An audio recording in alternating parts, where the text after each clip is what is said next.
guys, hello mga kadukha. So welcome back. Ngayon lang ako nakaka-record regarding Nightcrow. So wala na tayo sa Ragnarok Origin. Dito naman tayo sa hype ngayon na MMO na pay to earn, play to earn yung Nightcrow. So sa makita nyo, archer pa rin tayo, buhay archer talaga. So goal natin dito guys is to farm. So sa ngayon lang, bibigay lang ko ng mga tips at mga learnings ko sa paglalaro for several days. Okay, so ngayon nasa 102 tayo, server 102, Rook server. So guys, one tip lang na i-add ko. So one tip a day lang muna tayo. So one tip a day guys, mabibigay ko sa mga naglalaro ng Nightcrow, yung mga baguhan. Siguro natatanong nyo which item yung i-dismantle nyo, or anong item yung di mo na kailangan, mostly parang ganun. So for example guys, sa bag nyo, makikita nyo yung item, tapos may shortcut dyan guys na makita nyo if yung item ay na-collect nyo na or nalagay nyo niya sa collection nyo. So pwede nyo na yun ibenta or pwede nyo na yun i-dismantle. So yung dismantle guys is ito,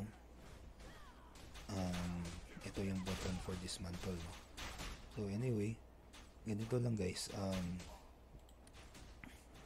click nyo yung item. For example, itong shortcut sa taas guys, very important to, no? So this one, kita nyo kung pwede siyang mabenta sa exchange, tapos ito parang back. So ito yung important guys. So i-click nyo to, kita nyo kung para saang collection yun na item. So malalaman nyo guys na yung item ay na-collect nyo na is hindi nyo kailangan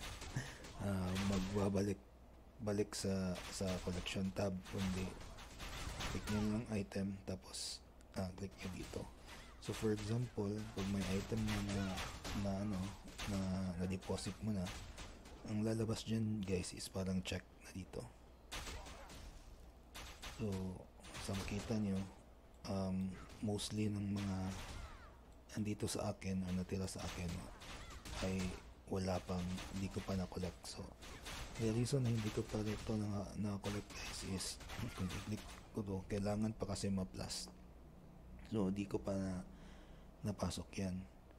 Okay, so pero yung mga na-collect ko na guys, yung mga duplicate nun, binenta ko, kaso medyo matumal na yung bilihan ng ng mga common items. So mostly dinidismantle na lang guys para may metal fragment ako.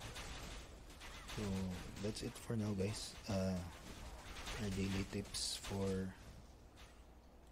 dismantling your gears sa Nightcrow.